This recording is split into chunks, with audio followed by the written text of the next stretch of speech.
fourth hour. So at that point, when Max got on the stage, and that was just like a couple of months ago, he said that that was the biggest audience that he had ever played his guitar for. So now he's a professional, obviously, and we appreciate him volunteering his time to play for you here between periods at Writers Week. So welcome, 8th hour, to Writers Week 32. I am Mrs. Enck. I am an English teacher here, and I'm going to start out by shouting out my very own 8th hour class. Hello to all of you. They are terrific, wonderful, and we are all so excited to welcome our guest, Joelle Charbonneau, to the stage. At least one of us in this auditorium calls her mom, because that's true. Before we do that, though, you are going to put away your devices. Some of your teachers have paper assignments for you, and those are great to have out, but everything else we want to have away so that you can pay attention to what is happening here in front of you. Please look down to the end of your row and wave to your teacher who brought you here today. We are excited to have this auditorium space as our classroom for the next week. We are all going to learn a lot from our presenters and from one another. And tomorrow, 8th hour, we have students to look forward to, and those are always a favorite, of course, as you know.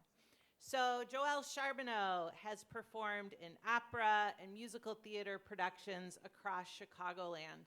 She now teaches private voice lessons and is the author of the New York Times bestselling The Testing Trilogy, as well as 2 mystery series, the Rebecca Robbins Mysteries and Glee Club Mysteries.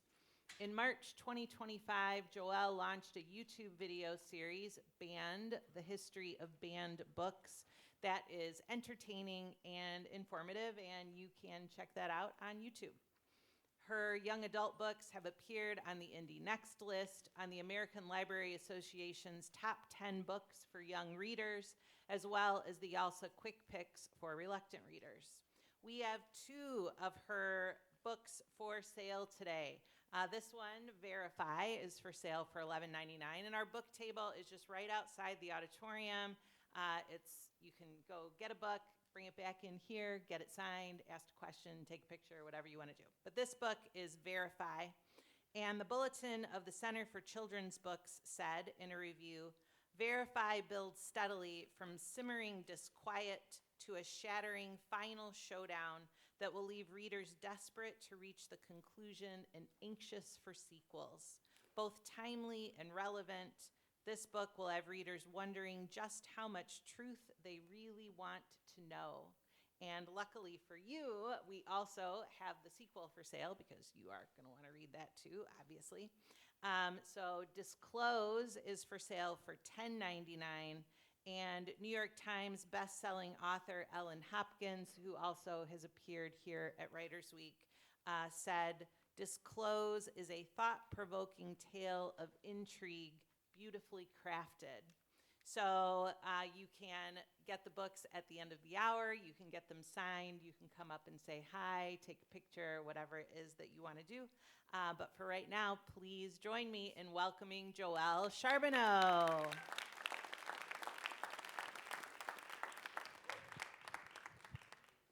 Don't mind me, I am not going to stand behind a podium. It makes it look like I'm supposed to actually lecture, and I am not. Although I am curious, what are your assignments? Sorry, don't mind me. What is it that I'm supposed to cover here? Don't mind me, let's see. No, we're just taking notes. Well, Lord only knows what you're going to write after I'm done with this. I am Joelle, I am an author. I do have a child that is in this room. Max, say hi to everyone. Yeah, I'm going to say he has people pointing him out. My favorite stories are when someone actually tells them about a book that they're reading and they don't realize that it's his mom's book, because I use my maiden name for publishing. It's what I performed under. And so, he has to try to decide whether or not to let them know and how awkward that will be. That's always fun. Feel free to, if you don't like the book, feel free to tell them too. It doesn't have to be to like it. They make lovely door stops. I am an author, which is still incredibly strange for me to say, because writing was never something I wanted to do with my life ever. Like, seriously, not ever. How many of you guys hate writing? Who are the non-writers in the crowd? Go ahead, feel free, lift your hands up. Ignore your teachers, they're not judging you right now.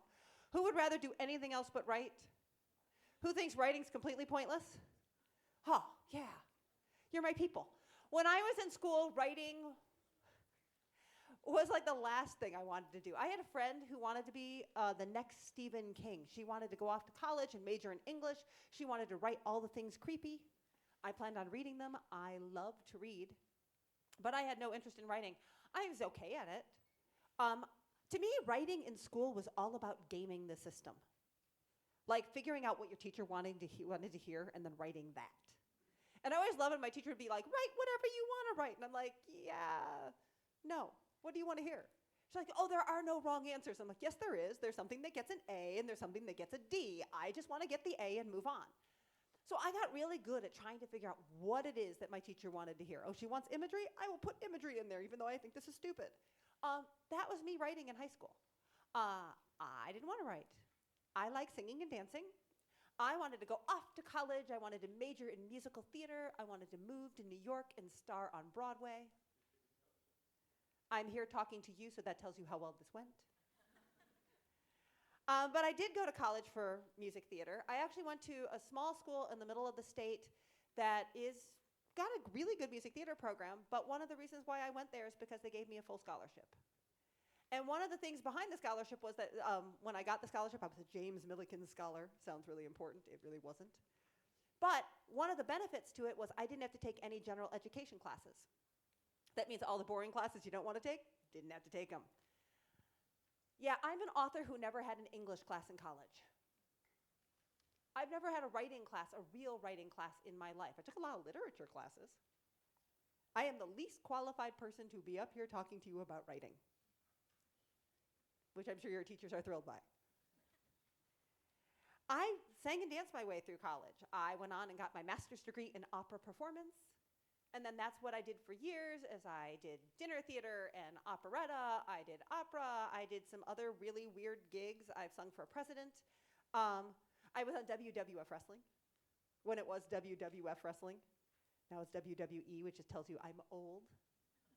That was my big MTV moment, was being on WWF Wrestling in bright red satin that clashed wildly with my hair. My mother must have been so proud.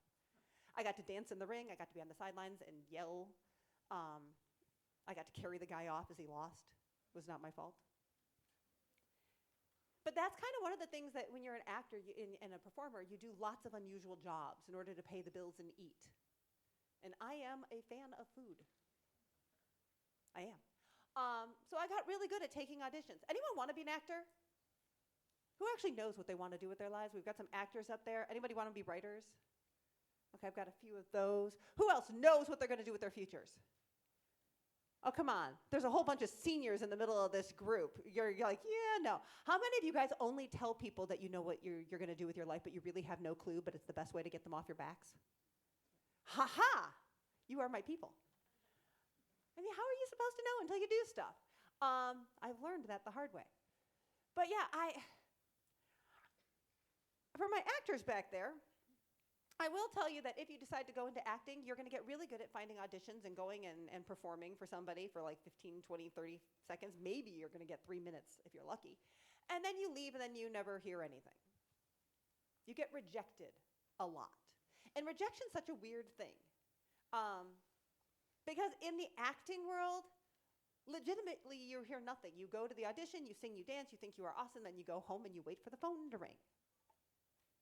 And you wait for it to ring. Like, do you have that friend that says they're going to text you later today, and then they fall off the face of the earth and you never hear from them? Like, that's acting. Who is that friend? Do we have that friend in this room? I love the people who admit it. I like the people who point to their friends. Like, you guys are throwing each other under a bus. It's awesome. That's acting. You never hear anything. Or sometimes you do, you go, you sing, you dance, you go home, and your phone does ring, but it's your friend who was at the same audition, and they're like, hey, I got the job. Yeah, great, that means you didn't. I did this a lot. It was super fun. I did it for years. I made a living at it. And I was doing dinner theater at one point at Drury Lane Dinner Theater in Oak Brook. Has anyone been to Drury Lane? We were doing Evita. She dies 8 shows a week. It's very sad. And we just opened to the show. We just done the press night. We had 3 months ahead of us to run it. But we were already auditioning for the next show in the season, because that's what you do. You always look for another job when you're in acting, because if you're lucky, it'll last 3 months or maybe 6 months as a show. Sometimes in the case of WWF wrestling, it'll last 2 days. And then you have to find another job to get money to pay the bills. So I went to the audition. It was for Joseph and the Amazing Technicolor Dreamcoat. I love that show. I went to the audition, and I got a call telling me that they liked me and they wanted to see me again. Yes, I got a call back. So I went to the next audition. They called me back again, and then they called me to a dance call. I went to 3 callbacks. I figured they really like me, right? I'm going to make this show. Then I went to my dressing room for the show I was doing and found out the other 3 girls in my dressing room had all gotten a phone call telling them they had made the show, which meant I hadn't. And then you have to pretend like you're happy for them? Great. I didn't need to eat. I'm excellent at being rejected, which I'm not sure what that says about me psychologically, but there you have it. I'm brilliant at it, but for whatever reason, that rejection really bothered me. To this day, I still can't tell you why it is.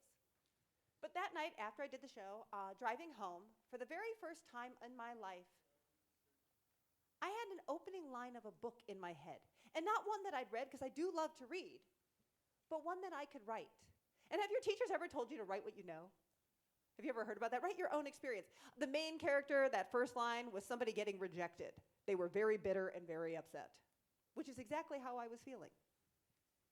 And I had no interest in writing. I didn't like writing when I was in school. I never thought about writing now that I was getting, I was almost 30 years old at that time. I had no interest in writing. But that line wouldn't go away. And weeks later, I just started wondering to myself, what's it take to write a book? I don't know, have you guys ever looked at books like that way before? Like I had never, because I love to read, but I started looking at books very differently when I started wondering, what does it take to write a book? I'm going, wow, there's a lot of words in that book. I don't know about you, but when I had to write a 5-page paper by about, I don't know, page 2.5, I was done. I had no more words to write. I used a lot of big loopy handwriting if it was like handwritten stuff, because you can fill a page really fast with very few words. There's no loopy handwriting in these books. And they meant it. They typed these not because somebody told them to do it, but because they wanted to. It was so strange. And because I'd never had the English class in college, all I really knew about writing a book is a book had a beginning, a middle, and an end. Seriously, that's all I knew. And I just wanted to know if I could do it. Not because I wanted to be published. Never occurred to me that anyone would ever read anything I wrote. I just wanted to know if I could. Kind of like, look, there's a mountain. I wonder if I can climb it. Which if you ask Max, he will tell you that I have asked that question and I've made him climb the mountain with me. I'm that parent.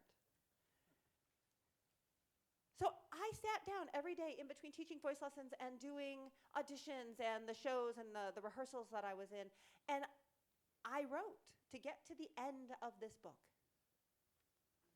And I did. I got to the end of that book. And it was terrible. Like worst book ever written. Wait, where are my authors again? Wait, who made me author? I dare you to try to write a book as bad as I did. You can't do it. Not possible. It was long, it was boring, it was bad. My mother read this book. Moms will do anything. And she would call me and go, wow, it reads like a book. Thanks, Ma. By the way, she still says that, which doesn't seem to help. My husband read this book. It's a miracle we're not divorced. Like he took a bullet. It was bad. And he still, to this day, will point out the one paragraph he thought was genius. One paragraph, 500 pages, bless his heart. book was terrible. And I knew it was terrible. I mean, I didn't know much about writing, but I knew that this was a bad book. But as bad as it was, I suddenly was fascinated at the puzzle of writing. Because to me, writing had suddenly become a puzzle. Like, how do you put these pieces together where it's interesting and different and fascinating? And for the first time, I wasn't trying to figure out what somebody wanted to hear. I wasn't worried about getting the grade and was this going to be what my teacher wanted me to write. I was just writing for myself. I was using my own words. They were bad words, but they were mine. So I decided I wanted to try to write another book and see if I could do it better, make something that wouldn't make my husband wonder why he married me in the first place. The next book was a thriller, or at least it was supposed to be. It was not thrilling. It too was bad. But around that time, I met an author. For the very first time in my life, I met an author. And she told me I should join a writer's group. And by the way, I only met that author because my husband dragged me to go meet the author. I guess he figured if I was spending so much time writing bad books, maybe I should meet someone who, knew what she was doing. So she had me join a writer's group. In fact, she told me to join her writer's group. So I eventually did. It took me a while to convince myself to go. It took me about 9 months to convince myself to go. So I walked into this writer's group where they read aloud what they wrote, which is horrifying. And all of them were writing romance. It turns out her writer's group was a romance group. They were all writing romance fiction. So I decided to try to write romance. I tried twice. I got better at writing, but it turns out I'm really bad at the happily ever after romance stuff. I'm better at killing people in books. Like so much better. So my 5th book that I ever wrote had a dead body headfirst in a roller rink toilet. At the end of chapter 1, there was a mystery to be solved. They're goofy, they're funny, they're nothing like my young adult books. There's an ex-circus camel that wears a hat. Don't take his hat, camels spit. They were goofy, it was fun, I enjoyed writing. And still to that time, I never considered myself like I would try to get published.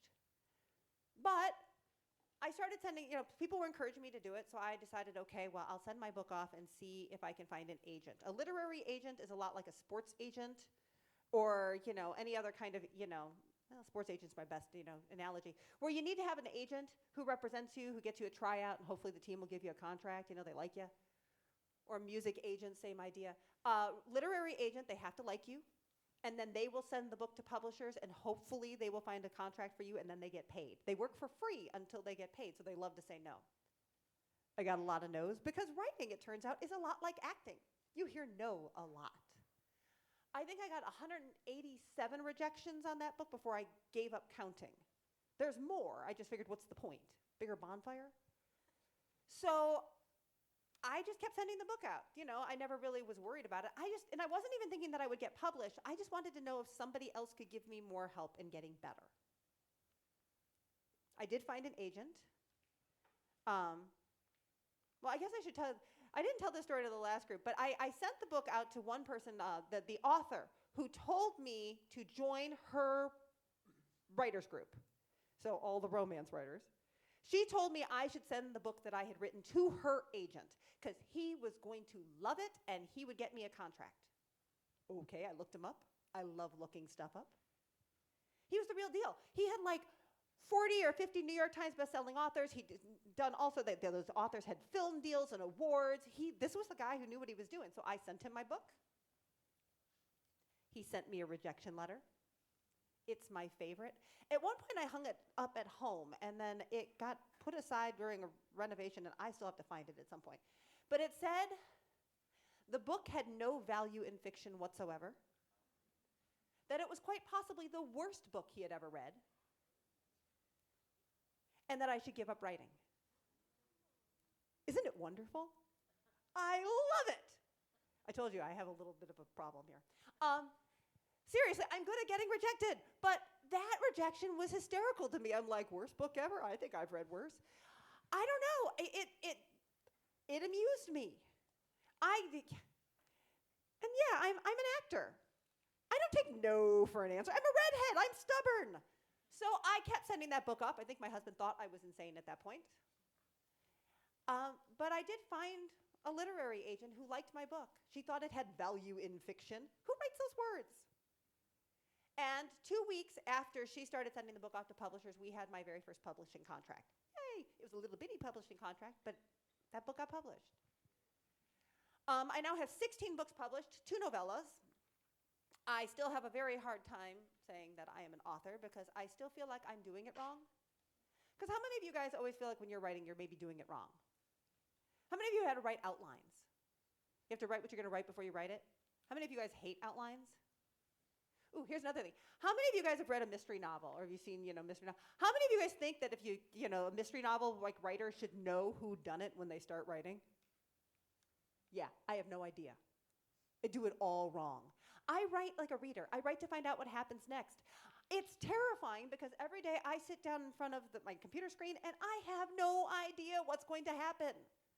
It would be much easier if I were one of my friends who can write out an outline and they just every day sit down and they follow it as they go along, and that sounds genius, and I have tried it, and by page 30, the wheels have completely fallen off because my characters say one thing and I've zigged instead of zagged and suddenly nothing works. I still to this day don't feel like I am qualified to be a writer. But I sit down every day anyway because I can't imagine not writing anymore, because writing to me is the best way to find out what I think about something. So whenever I write a book, it's because I want to ask a question, and writing the story is the only way for me to find the answer. They did tell me they wanted me to read, which I often don't do, because how many of you guys think reading aloud is like the worst thing ever? Like you have to read something you wrote, like fate worse than death, right? I feel that way too. But I will read.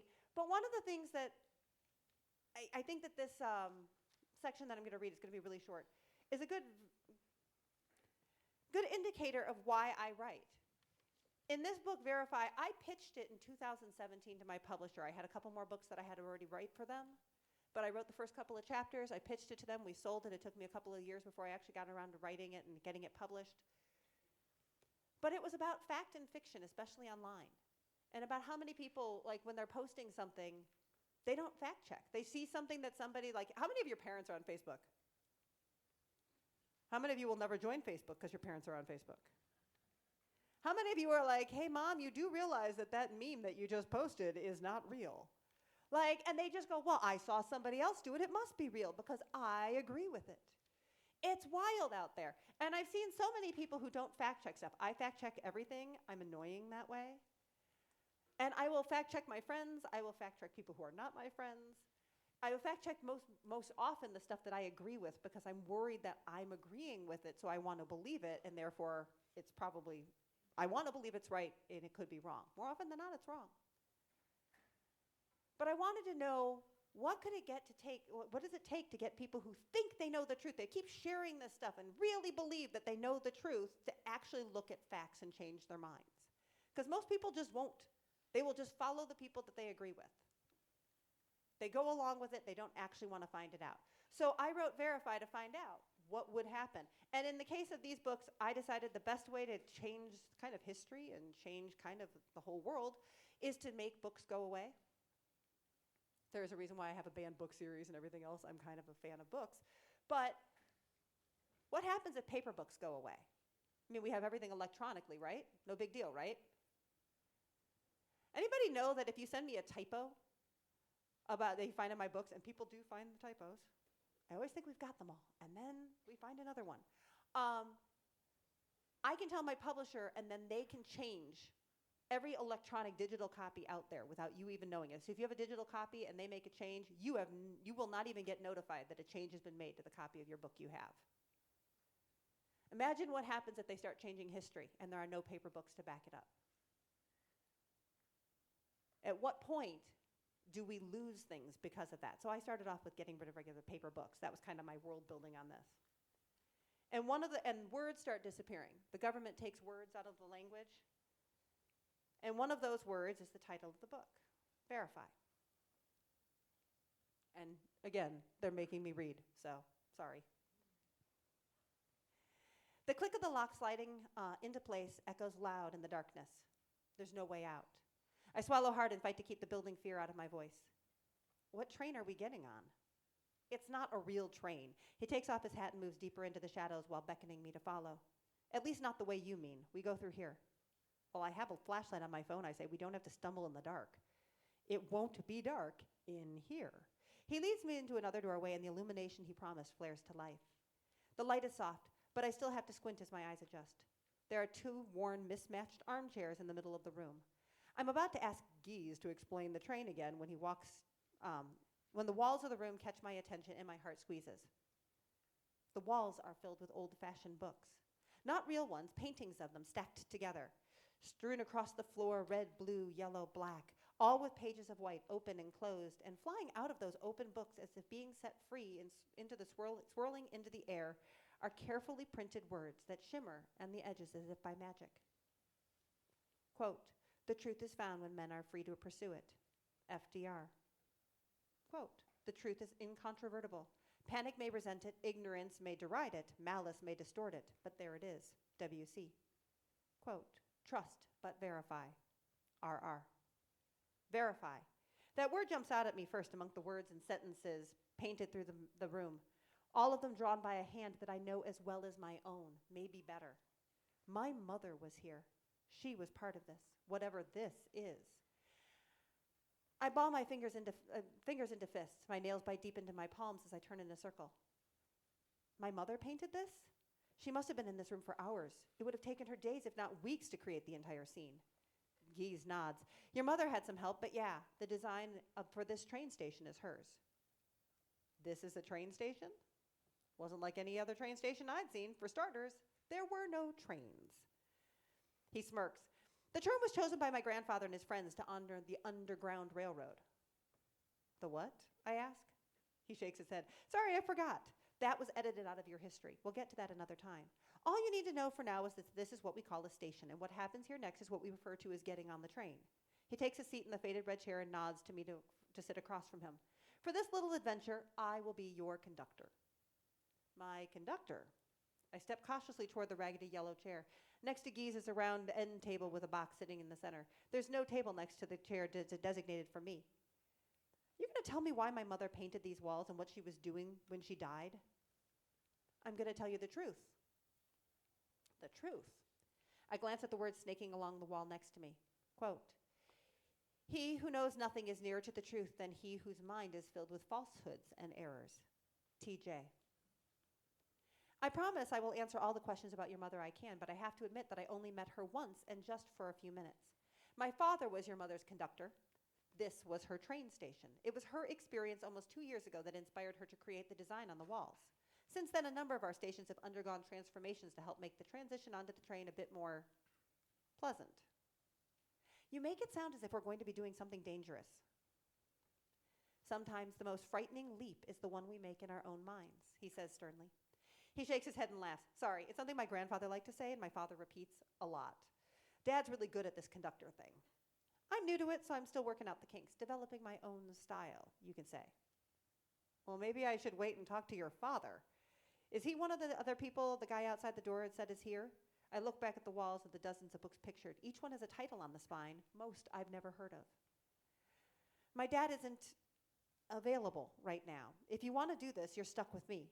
The tension in his voice is less than reassuring. Once you sit down, we can get started. I place a hand on my stomach and take a seat across from Gies, who still has not told me his name. If he thinks I'm going to call him conductor, he's dead wrong. He flips his hat onto the table next to him. Then he places his hands on the armchair rests and said, I thought you knew a bunch of this already because of your mom. However, since she followed the rules, I'm going to have to start at the beginning. The paper you were given and the word written on it. Verify. Clearly by the quotes on the walls, the word has meaning. Have you ever heard that word before this week? I want to say yes, since my mother clearly knew the word, but I am honest and I shake my head. Don't feel bad, he says, which irrationally makes me feel worse. There's a reason for that. Okay, so what does it mean?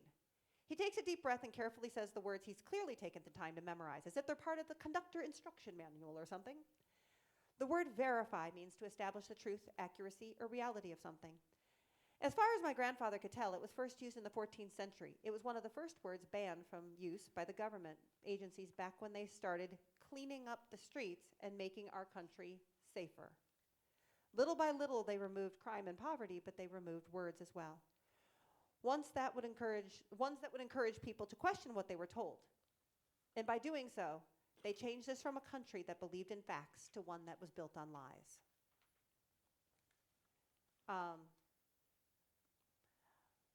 It's funny enough, I wrote those words and that book back when I just wanted to know an answer to a question. Now when I read them, it's a little more terrifying with certain things, cleaning up streets and whatnot happening now. There's also a list of words that are given later on that is being used currently by our government agencies, that they want them off their websites. They are actually asking universities to take them out of all of their syllabuses and websites and never use them again. Words like diversity and equity. It's a little weird to see the same list that I had created now being used. One of the reasons why I write, and one of the reasons I encourage anyone to write, even if you hate it, because man, I hated it. It's the same reasons why they try to make sure that there are words that they don't hear out loud. There are reasons why people try to ban books. They try to limit what words you can see, what history sometimes you can know, is because words have power. Your experiences matter. And your words, the better you get at using them, no matter what it is you want to go into, whether it's being an author, whether it's being an actor, because, hey, I know those things, but whether it's going into computer science, engineering, medicine, anything you want to do, your words are a way of convincing people that your ideas are good. The more you work on that, the better chance you have of changing this world to one that is better. And trust me, we all need you guys to be really good at it about now. I'm kind of counting on you guys to change the world. And your words are how you're going to do it. But that's me and writing, and I mean, I could talk some more and yammer about other things. But if you guys have questions, I'm happy to chat about whatever. Or we could just all throw things at Max. And if you throw things at me, if like anything that you've written, you like decide that you're going to ball it up and throw it, just be aware I have good aim. I can throw back. Anybody? Nothing? Long day? Yes, we'll go with a teacher first. You talked about the romance writing group. Yes, romance writing group. Wasn't really your genre, but No. you became a better writer. Yes. Was there something in there that you can talk a little bit about? Or? The fact that I joined a romance writers group, and while my attempts at romance were not all that romantic, I became a better writer. You know, one of the things I hate reading aloud, hate it, hate it, hate it. Like seriously still to this day, hate it. I do it a lot when I'm editing at home. I try to make sure nobody's around while I do it because I feel like an idiot. But the writers group that I went to was huge. It's called Romance Writers of America. They've had some problems in recent years. But our local chapter had about, 100 people that belonged to it. About 50 people would attend every meeting. You would sign up for the privilege, months in advance sometimes, to bring in 20 pages of your work and read aloud to everybody. And you had to bring in copies of your work so that people could scribble all over it. And when you were done reading, you had to sit quietly and say nothing while they went around the room and tell you what you did wrong. It was horrifying. Like, why would anyone put themselves through it? And yet it was genius because I could hear the mistakes I was making in other people's work. So I'd be like, oh, you don't want to do this because it's, oh my God, I totally do this. Point of view is a big thing for me. I learned a lot about point of view. And I sometimes don't read some of my friends' works because their point of view really bugs me. They'll go in and out of point of view and not be quite as deep in it. And while that doesn't seem to matter, man, the time that suddenly a dog has a point of view when they're not supposed to have a point of view, and it just irks me. But I learned a lot about that and about the structure of writing, about that there are rules to writing. Real rules, more than beginning, middle, and an end. Although that's a really good place to start. Like, you want to start the book with something happening. Like some sort of action-y thing or something that makes you go, this world is weird. I wonder why that is. I don't know why that was such a revelation to me. Start with something interesting happening. But it was. It was kind of interesting. I learned that there's a technical term called white space. Anyone know what white space is? Anyone? Bueller? It is literally the white space on the page, the technical term. So it's all the space in between dialogue and around, paragraphs that make it easy for the eye to read and make reading not such a drag. Because, how many of you guys have opened a book and it's just one big long paragraph after another and you're like, oh my God, most boring book ever? Like, and how many of you guys have tried reading those pages before and you start reading down a paragraph that's one of those big long paragraphs, and by about line 6, you're starting to think about the snack that you wish you had, And by about line 10, you're starting to think that you wish you could take a nap. And then by about line 12, you're like, oh, that friend still hasn't texted me. And then you get to the end of the page and you realize you have no idea what the hell you just read. And then you have to go all the way back up to the top, and now you're rage reading by the time you get through the third try and you want to throw the book across the room or light it on fire. Yeah. White space is the stuff that makes it easy for you to skim the page, for you to not get lost, for you to not you can read a line, and then there's some white space, which makes you allows you to think about that snack, and then you keep going. It makes it just so much easier. I learned white space is a good thing.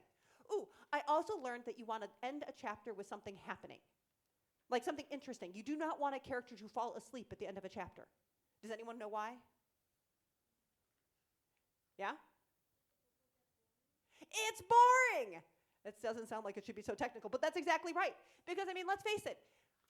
How many of you guys have been assigned a book that you don't necessarily want to read, and you're sitting on your couch, and you're reading it, and you get to the end of the chapter, and if the character goes to sleep, it reminds you may want to take a nap, and you may never pick that book up again. That is not okay. We want to keep you reading all night long. We want there to be something at the end of the chapter that makes you have to turn the page and find out whether something else happens. Like, I don't know, a nail going through someone's eye. Anyone read The Testing? It was one of my favorite chapter hooks. I never saw it coming. So I learned a lot of those things working with with other writers. Stuff that I don't know if when I was in class, because I was so focused on getting a good grade. Everyone was always worried about the grades you're going to get. You got to go off to college, got to have good grades. I don't know if I would have been as focused on any of that or allowing myself to write my voice. By the way, my voice in my adult mystery novels sounds a lot more like me speaking. My young adult books are just like a whole other personality. Apparently, I'm bipolar or split personality or something because they're way darker, a little less goofy. There was somebody over here that had a question. Anybody? Did I miss it? Nope, over back there.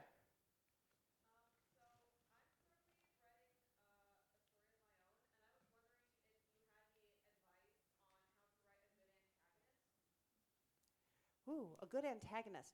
I don't know if it's good. My antagonists always seem to be shades of gray.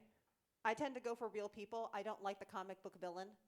I like the people that you're conflicted because you can see their reasoning. Like everybody's a hero in their own story, even the antagonists. So I feel like, for me, a good antagonist has a great reason for the things they do, even if that reason is bat crazy to everybody else. To them, they have a really good reason in their mind. One of the really great examples of this, do I have any theater kids? And who are my theater kids? Who does the musicals? Choir kids? Anybody? There is a musical that is disturbing as all get out by Stephen Sondheim called Assassins. And it is about all the people who tried to assassinate presidents of the United States. And their theme song is Everybody's Got the Right to Be Happy. It's a perky little number. It's very catchy.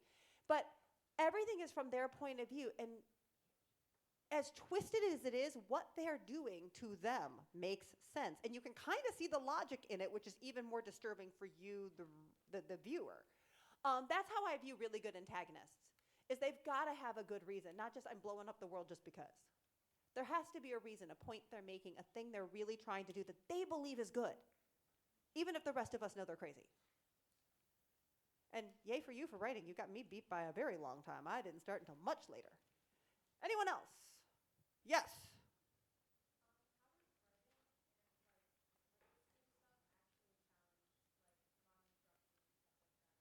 Say that again. Oh, well, there is a reason. How does literacy and writing challenge modern corruption?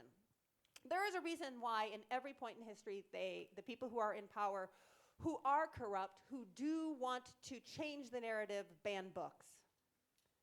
The first emperor of China, unified China, is one of the most famous book banners ever. He was one of the first ones documented. I mean, there's a lot of other ones that they think, this is one of my fun, weird, geeky things that I know about book banning.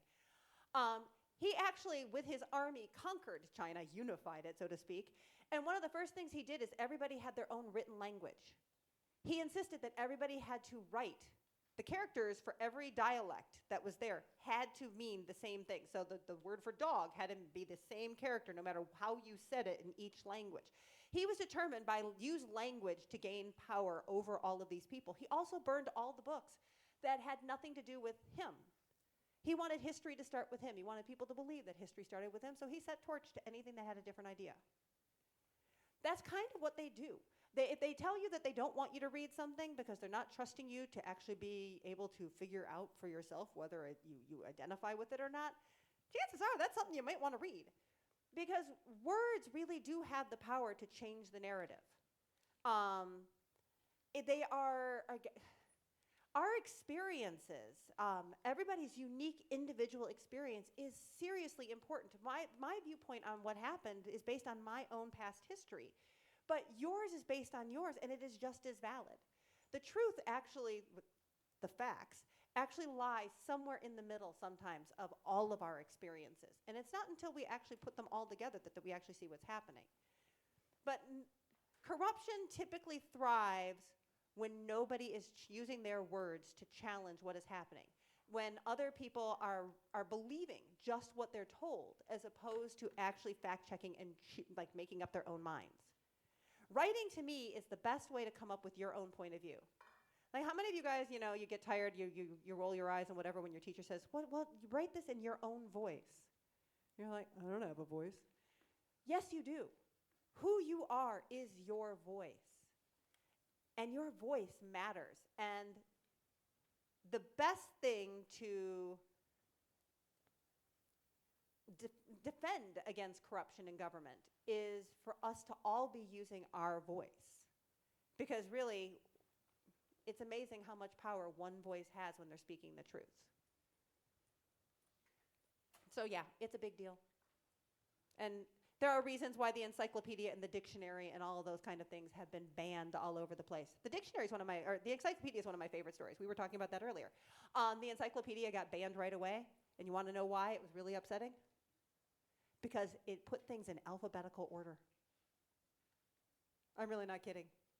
It was because the monarchy and the church used to all be separated, though that information never was allowed to be around common information. The fact that they alphabetized everything horrified everybody, and they were trying to put them to death. Fun times, just for using the alphabet.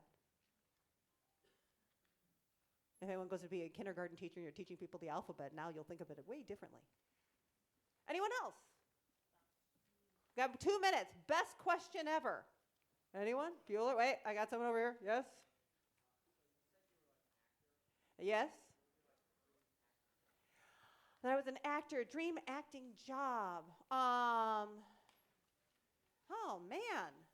I really liked playing Anna in The King and I. That was always one of my favorites, but I like working with kids, so that was always fun. She was fun. She got to yell a lot. She got to stand up to power. That was always a good time. I got to tell you now, I have a friend who is an agent, and they keep asking me if I want to audition for stuff, and I haven't in a while. But I'm like, if you get me Josephine the Amazing Technicolor Dreamcoat, I didn't make it before, but boy, I'd kill to be the narrator. I got to be a storyteller then, telling a story. That would be fun. But I don't know. I'll do anything. I guess that's it. No one asked me to sing. It's amazing. Well, anyway, guys, you guys are done. You guys get to bed. Wait, good. Yes? I see your hand. You'll have to speak loudly. My favorite book I've read. That changes from day to day, but my favorite book that I've read in the last year was The Sideways Life of Denny Voss. It's probably one of the more exceptional books I've read in a very long time. And my husband can agree because he never reads, but I got him to read that one.